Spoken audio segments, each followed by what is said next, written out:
আমার এই ভিডিও যখন দেখবেন তখন বাংলাদেশের রাজনীতি অনেক আগায় গেছে, অনেক কিছু ঘটে গেছে। যাই হোক, আমি তো আগে ভিডিও রেকর্ড করি, তাও আমি একটু পিছে গিয়া তারেক রহমানের দেশে ফেরার বিষয়টা নিয়ে আলাপ করতে চাই, কারণ বিষয়টা গুরুত্বপূর্ণ। তারেক রহমান তো দেশে ফিরেছেন, বিএনপি খুশি, তার সাথে বেশি খুশি ইন্ডিয়া। আমি মেনে মেনে করছি না। ইন্ডিয়া টুডে একটা বিশাল ফিচার ছাপিছে, দেখেন কেন তারেক রহমানের দেশে ফেরা ইন্ডিয়ার জন্য খুশির খবর। তারাই লিখেছে, Khaleda জিয়া's son in Bangladesh after 17 years. Why it's good news for India? কেন এটা ইন্ডিয়ার জন্য ভালো খবর, সুসংবাদ। ওরে বাবা, কি খুশি ইন্ডিয়া। কিন্তু তারেক রহমানের দেশে ফিরে নিয়ে কি কি বার্তা আপনি পেলেন, সেটা আমরা মোটামুটি তিনটা দিক থেকে বিচার করব। এক নাম্বার, উনি কেমনে ফিরলেন, উনার ফেরার ঘটনায় কে কি রোল প্লে করলো। দুই নাম্বার হইতেছে উনি কি বললেন, কেমনে বললেন। তিন নাম্বার হইতেছে উনার ফেরার ঘটনা নিয়ে গণমানুষের মধ্যে কি প্রতিক্রিয়া, এবং বাঙ্গু এলিট এস্টাবলিশমেন্ট এবং আওয়ামী লীগের মধ্যে কি প্রতিক্রিয়া। এই তিনটা দিক থেকে দেখলে আপনি বুঝতে পারবেন তারেক রহমানের দেশে ফেরাটা বাংলাদেশের জন্য কি মিন করে, এটার অর্থটা কি। তার আগে ওই পায়েসের উপরে যেমন কিসমিস থাকে না, উনকার দুটা কিসমিস দিয়ে দিই পায়েসের উপরে। না দেখে নি বিএনপি কইছে তারা 300 ফিটে যে বর্জ্য তৈরি করেছে তাও প্রসারণ করবে, মার্শাল্লাহ। এই যে দেখেন, তারপরে ছবিও দিছে আগে এবং পরে, ওরে বাবা। তারপরে বিএনপির পাঁচাচাটা এডিটর সাহেব, পাঁচাচাটা কওয়া যাবি না, হ্যাঁ সে কি আপনি চান না আমি মুখ খারাপ করি? আচ্ছা তাইলে ধরি পাঁচাটা হয়েছে, তবে হোগা চাটাটা কিন্তু খারাপ না। যাই হোক, আপনি পছন্দ করলেন না, আপনার একটা কথা রাখা লাগে। তো পাও চাটার একটা ছবি দেবেন না, তাই বলে ভালো হয়েছে, ভালো হয়েছে না? তো জুতার সাইজ কলে ভালো, মাশাআল্লাহ, অনেকে সেট পারবি, জায়গা আছে অনেক সামনে, ইনকে করে। তো তারেক রহমানের ইনকে একটা জুতা কিনে দিয়ে বিএনপি কইছে পরিষ্কার করিছে, আর বন্ধের আলো কইতেছে আম্বা। ওরা ওই একই কথা। গণসংবর্ধনার পর 300 ফিট সড়কের বর্জ্য অপসারণ করলো ঢাকা উত্তর বিএনপি। তো আসেন না, বিএনপির ওটা তো ছবি দেখলেন, স্টিল ছবি, একটা ভিডিও দেখেন, বিএনপির কর্মীরা পরিষ্কার করছে, ভালো লাগবে না? দেখেন ২৬ তারিখ সকালে ৩০০ ফিট এলাকায় গিয়ে দেখা যায় জমে থাকা ময়লার স্তূপ পরিষ্কার করছেন ঢাকা উত্তর সিটি কর্পোরেশনের পরিচ্ছন্নতা কর্মীরা। বিএনপির অফিসিয়াল পেজ থেকে দাবি করা হয়েছে ময়লা পরিষ্কার করছে, সমস্ত ময়লা পরিষ্কার করছে বিএনপি, কিন্তু আসলে না, কথাটি মিথ্যা। পুরো অংশের অধিকাংশ অর্থাৎ 90% বর্জ্য ময়লা পরিষ্কার করেছে ঢাকা উত্তর সিটি কর্পোরেশন। দেখেছেন কারা করিচ্ছে পরিষ্কার? 148 টন বর্জ্য পরিষ্কার করছে সিটি কর্পোরেশন। কেমন ধাপ্পা দেয় দেখেন। একটা জিনিস দেখবেন, আর একটা কিসমিস, পায়েসের উপরে কিসমিস। পায়েসের উপরে একটা কিসমিস দেওয়ার ছবি দেখার, এটা মিষ্টি দেখে এটা মনটা ভালো হবি। তো একটা জিনিস দেখেন, মিটিং শুরুর আগে স্টেজের সামনে বোতল ছুঁড়া T20 খেলিচ্ছে, দেখেছেন? কেউ থামাইতে পারতেছে না, পারলে নেতাদের মারে। বড় দল হয়ে করবে কি ওরা? নিজের দলে তো কোনো শৃঙ্খলা নাই, রাষ্ট্র চালাইবে, মিটিং সামলাইতে পারে না, তা আবার নিজের দলের মিটিং, তার নিজের দলের কর্মী তাদের। তো যাই হোক, আলোচনায় আসি। প্রথম পয়েন্ট, তারেক রহমান ফেরার ঘটনায় কে কি রোল প্লে করলো। তারেক রহমানের মূল সিকিউরিটি দিল কে, বলেন তো? কে দিল? এটাই হইতেছে কে কি রোল প্লে করলো। এটা একটা বিশাল বার্তা আছে বলে। সেনাবাহিনী, কোন স্পেশাল ফোর্স না, র্যাব না, পুলিশ না, এসএসএফ না, পুরা দস্তর সেনাবাহিনী। এই জায়গাটা খেয়াল করবেন। স্বরাষ্ট্র মন্ত্রণালয়ের নিরাপত্তা ব্রিফিং আপনি পাবেন সব জায়গায়, কয়া হয়েছে এটা সিভিল ফোর্স করবে, কোথাও সেনাবাহিনী মোতায়েন করা হবে বলা হয়নি। এটার দায়িত্ব ছিল ডিএমপির। দেখেন ডিএমপির ব্রিফিং দেখেন, 2000 পুলিশ সদস্য মোতায়েন থাকার কথা ছিল। পুলিশ দেখেছেন অল্প কিছু দেখতে পারেন, দেখেন নাই, মূলত চারিদিকে ঝাঁকে ঝাঁকে আর্মি। দেখেন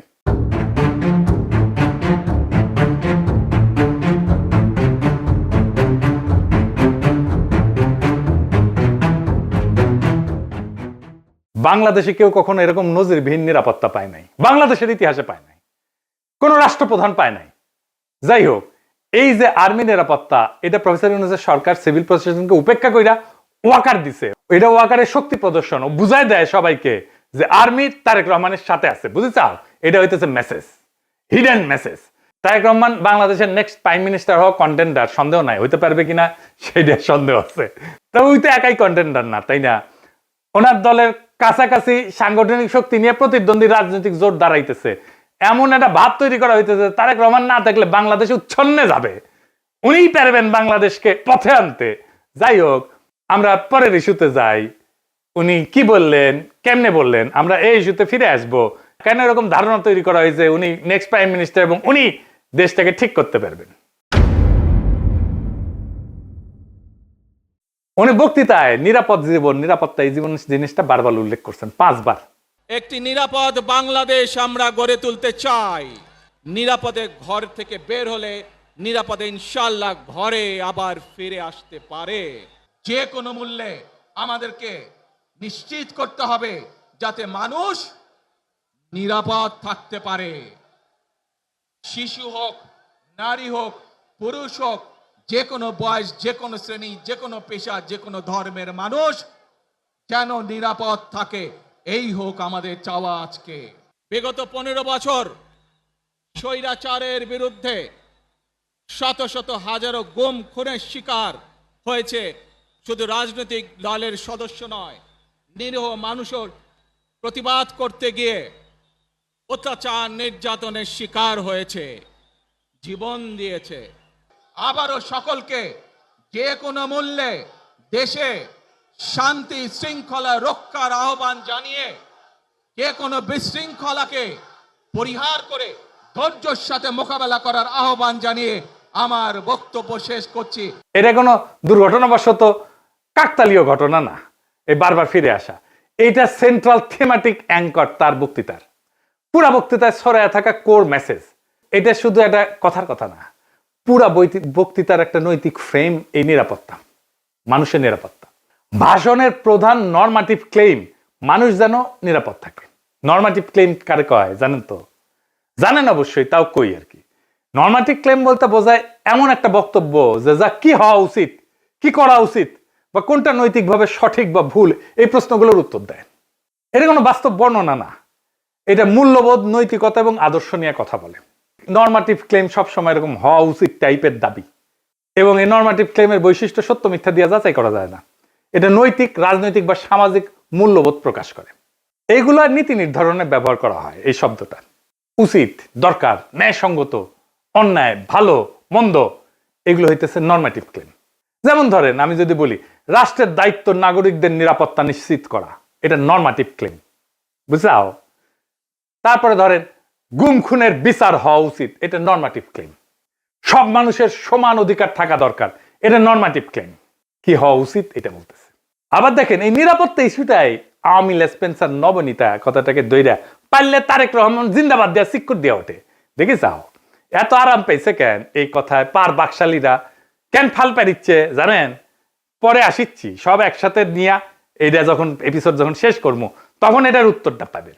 এই নিরাপত্তা কথাটা কেন নবনীতার এত পছন্দ, আওয়ামী লীগের এত পছন্দ, সেটা একটু বুঝে দেখে আসেন। এই নিরাপত্তা কথাটাই নবনীতার নেত্রীরা বাঁচাবে, আওয়ামী পান্ডাদের বাঁচাবে। এই নিরাপত্তা কথাটাই আর্মির দুর্বৃত্ত জেনারেলদের বাঁচাবে। উনি গুমের কথা বলছেন, কিন্তু কে করছে, কারা করছে সেটা বলেন নাই। তাদের বিচারের কথা বলেন নাই, 2024-এর শহীদের কথা বলেন নাই, এমনকি আবু সাইদ মুগ্ধর কথা বলেন নাই। উনি নিরাপত্তা সবার উপরে রাখছেন, শহীদদের উপরে রাখছেন। উনি হাসিনাকে ফ্যাসিস্ট পর্যন্ত বলেন নাই, স্বৈরাচার বলছেন। বিগত 15 বছর স্বৈরাচারের বিরুদ্ধে শত শত হাজারো গুম খুনের শিকার হয়েছে শুধু রাজনৈতিক দলের সদস্য নয়, নিরীহ মানুষের প্রতিবাদ করতে গিয়ে অত্যাচার নির্যাতনের শিকার হয়েছে, জীবন দিয়েছে। আমাদের সমাজের প্রথম রাজনৈতিক কর্তব্যটা কি এখন? দুইটা জিনিস তো। একটা হাসিনার অপরাধের বিচার, হাসিনার প্রশাসনের অপরাধের বিচার। নাম্বার 2 রাষ্ট্রের সংস্কার, তাই তো? আর তো কিছু না। কিন্তু উনি দুইটার কোনোটাও টাচ করলেন না। উনি নিরাপত্তা, মানুষের নিরাপদ জীবন দিয়ে ন্যায় বিচার, সংস্কার সবকিছু উড়াই দিলেন। তো তাইলে এই ভাষণ আমাদেরকে কোথায় নিয়ে যাচ্ছে? আমাদের এখন একটা সোজা প্রশ্ন তুলতে হবে যে রাজনৈতিক ভাষণের নিরাপত্তা যখন প্রধান ফ্রেম হয়ে ওঠে তখন ন্যায় বিচার কোথায় যায়, সংস্কার কোথায় যায়? এই প্রশ্নটা বুঝতে হইলে আগে একটা পার্থক্য বুঝতে হবে। আসেন সেটা বুঝে দেখি। ন্যায় বিচার ফ্রেম ন্যায় বিচারের প্রশ্ন তোলে, কে অপরাধ করছে, কার দায়, কার শাস্তি, কি শাস্তি, কোন আদালতে, এইগুলো কেন্দ্রে থাকে, মানে অ্যাকাউন্টেবিলিটি। আর নিরাপত্তা ফ্রেমে এটাতে কি থাকে? এইদিকে লেখেন, মানুষ যেন ভয় না পায়, সংঘাত না হোক, আর কোনো ঝামেলা না হোক, স্থিতিশীলতা আসুক, সবাই নিরাপদ থাকুক, এটার কেন্দ্রে থাকে স্ট্যাবিলিটি। এই তারেক রহমানের বক্তৃতায় নিরাপত্তা ফ্রেমটা ন্যায় বিচার ফ্রেমের উপরে বসানো হয়েছে, সবার উপরে। কিভাবে? গুম খুন বলা হয়েছে, কিন্তু বলা হয়নি কে করছে, কোন বাহিনী করছে, কিভাবে বিচার হবে, কিন্তু বলা হচ্ছে যে কোনো মূল্যে যেন মানুষ নিরাপদ থাকে। এই এক লাইনে যেটা ঘটে যায় সেটা অতীতের সমস্ত অপরাধ ভবিষ্যতে স্থিতিশীলতা দিয়ে ঢাইকা দেওয়া হয়। বিচারের বদলে স্ট্যাবিলিটি, জাস্টিসের বদলে শান্তি। এটাই জাস্টিস, ন্যায় বিচার, বিচারকে ডিনাই করার কৌশল। বিচার সংস্কার এটা যদি কেন্দ্রীয় কথা হইতো, তাইলে বিচার, দায়, ট্রাইব্যুনাল, সংস্কার এগুলোই মূল বক্তব্যের বিষয় হতো, বারে বারে আসতো। কিন্তু এখানে আসছে মানুষ যেন নিরাপদ থাকে, মানে ন্যায় বিচার পরে, নিরাপত্তা আগে। নিরাপদ থাকবে কেমনে? যে অপরাধগুলো হয়েছে সেটার বিচার না হলে নিরাপত্তা কোত্থেকে আসবে? এটা কি ইচ্ছা করে করছে? হ্যাঁ, ইচ্ছা করে করছে। ন্যায় বিচার বললে ওয়াকার ডরাইবে, ন্যায় বিচার বললে পুলিশের দুর্বৃত্ত পুলিশ অফিসাররা ডরাইবে, ন্যায় বিচার বললে হাসিনা ডরাইবে, আওয়ামী লীগ ডরাইবে। এই নিরাপত্তা ফ্রেমের ভেতরে কি আছে জানেন? এই নিরাপত্তা ফ্রেমের মধ্যে লুকায় আছে আওয়ামী লীগের দায় মুক্তি। কোন আইন করে ক্ষমা না, কিন্তু বিচার না হওয়া। আইন করে ক্ষমা করবে না, কিন্তু বিচারই করবে না। কারণ গুম খুন আছে, দায়ী তো কেউ নাই, কে করছে সেটা তো বলে নাই। বিচারের রোডম্যাপ নাই, নির্বাচনের রোডম্যাপ নিয়ে পাগলা হয়ে গেছিল, বিচারের কোনো রোডম্যাপ নাই। যত সময় যাবে অপরাধগুলো ঝুলে যাবে না? এই কারণেই তরুণেরা, তরুণদের রাজনৈতিক দল এনসিপি বিএনপির সাথে নাই। কারণ তরুণরা তো জানতে চাইবে কে করলো, কেন করলো, শাস্তি কি। নিরাপত্তার ফ্রেম তারেক রহমানের এই উত্তর দেবে না। বিএনপি আর তার বুদ্ধিজীবীরা বুঝতেই পারতেছে না, ন্যায় বিচারকে পিছাই দিলে ভবিষ্যতের বড় রাজনৈতিক সংকট তৈরি হয়। মানুষ যখন বিচারহীনতা দেখবে নিজের হাতে আইন তুলে নেবে। আর শেষ বিচারে তো বিচারহীনতা কোনো ইনসাফ না। যেই রাজনৈতিক দল ন্যায় বিচারকে স্থিতিশীলতার নামে পিছায় দেয়, সে একদিন স্থিতিশীলতাকেই হারায় ফেলবে। আর একটা বিষয় হইতেছে, উনি বক্তা হিসেবে ভালো না, মানে নো অফেন্স, উনি বক্তা হিসেবে ভালো না। উদ্দীপনামূলক বক্তব্য উনি দিতে পারেন না। এমন একটা বিশাল অডিয়েন্স পেলে শেখ মুজিব তো ফাটায় ফেলতো। আমাদের এনসিপির নেতারা ভালো বক্তব্য দেয়, হাদিও ভালো বক্তব্য দিত। এই বক্তব্যটা অনেক মানুষ অনেক দিন ধরে মনে রাখবে না। এই বক্তব্য অনেক দিন অনেক মানুষ মিলে শুনবে, এটা হবে না। এইবার আসেন দেখি ওনার ফেরার ঘটনা নিয়ে গণমানুষের মধ্যে প্রতিক্রিয়া কি। আমরা তো আগে বুঝলাম এই সমাবেশ কোনো বড় উদ্দীপনা জাগাইতে পারে নাই মানুষের মধ্যে, কিন্তু মিডিয়া যা হাইপ তুলছে তা বিস্ময়কর। এমন তেলাইতেছে, তারে মার্টিন লুথার কিং বানাই দিছে। এমন তেলাইতেছে তারেক রহমানকে যে তারেক রহমান ভবিষ্যতে প্রধানমন্ত্রী কইয়া পরিচয় করাইতেছে। এটা দেখা খুবই বিরক্তিকর। মিডিয়া হাইপ তুলছিল 2004 সালে ভারতীয় লোকসভা নির্বাচনে, ইন্ডিয়া শাইনিং কইয়া বিজেপি নির্বাচনে নামছিল, গোহারা হারিছে। হিলারি ক্লিন্টনকেও মিডিয়া একদম হাইপ তুলছিল 2016 সালে, গোহারা হারছে ট্রাম্পের কাছে। ব্রেক্সিটেও প্রেডিকশন ছিল ব্রিটেন ইউরোপিয়ান ইউনিয়নে থাকবে, থাকে না। এটা মিডিয়ার প্রেডিকশন ছিল। মিডিয়া ফ্রেম করতেছে তারেক রহমানকে ভবিষ্যতে প্রাইম মিনিস্টার হিসেবে, এটা হবে বিএনপির জন্য ডিজাস্টার। ঐতিহাসিকভাবে প্রমাণিত যে জনগণ মিডিয়ার ভুল বা বায়াস প্রেডিকশনকে কেবল ভুল হিসাবে পাঠ করে না, তারা এটাকে ম্যানিপুলেশনের চেষ্টা হিসেবে বোঝে। 2016 সালের নির্বাচনের পরে পিউ রিসার্চ সেন্টার ধারাবাহিক জরিপ করছিল, এখানে বলতেছিল যে মিডিয়া ট্রাস্ট কনজারভেটিভদের মধ্যে এইটা ইতিহাসের সবচেয়ে নিচে নামে আসছে। মিডিয়ার ট্রাস্ট, মিডিয়ার বিশ্বাস। এবং অনেক তথ্যদাতা সরাসরি বলছে যে মিডিয়া আমাদেরকে বলার চেষ্টা করছে যেটা হবে, এবং তারা ভুল বলছে। এটাকে এজেন্ডা সেটিং হিসেবে মানুষ দেখে, মিডিয়া কভারেজ হিসেবে দেখে না। ফুকুয়েটারে বলছিল যখন জ্ঞান বর্ণনা না করে মিডিয়া নির্দেশ দিতে চায় জনগণকে, তখন তা ক্ষমতায় রূপ নেয়। তারা তারেক রহমানের ক্ষমতা তৈরি করতেছে, মিডিয়া ক্ষমতা, ভার্চুয়াল ক্ষমতা তৈরি করতেছে। আর হান্না আন্ড্রেড বলছিল যে এমন ক্ষমতা জনগণ নীরবে সহ্য করে না, সে প্রত্যাখ্যান করে। তাই বহু নির্বাচনে আমরা দেখি জনগণ ব্যালট ব্যবহার করে কেবল কোন প্রার্থীর বিরুদ্ধে না, ভবিষ্যতে আগেই লিখে রাখা মিডিয়া ন্যারেটিভের বিরুদ্ধে প্রতিশোধ নেয়। বাংলাদেশের জনগণ এই যে তারেক রহমান আগামীর প্রধানমন্ত্রী, এই মিডিয়া ন্যারেটিভের বিরুদ্ধে প্রতিশোধ নেবে, লিখে রাখতে পারেন আজকের কথা। তারপরে ধরেন পাবলিকের যা হয়রানি হয়েছে দেখেন একটু। দেখেন কি পরিমাণ লোক এয়ারপোর্ট থেকে সবাই লাগেজ মাথায় করে কিন্তু বের হচ্ছে। দেখেন, আপনারা দেখলে অবাক হয়ে যাবেন যে শত শত না হাজার হাজার লোক আটকে পড়েছিল, যারা প্রবাস থেকে বাংলাদেশে আজকে আসছে বা কালকে রাত্রে যারা আসছে বের হয়ে যেতে পারছে, আজকে যারা আসছে সহজে কিন্তু সকালবেলা বের হতে পারে নাই। এখন তারেক রহমান সাহেব বের হয়ে গেছে, সবাইকে বের হওয়ার ব্যবস্থা করছে এবং সবাই বের হয়ে যাচ্ছে। আর একটা হয়রানি দেখেন পাবলিক কি করছে।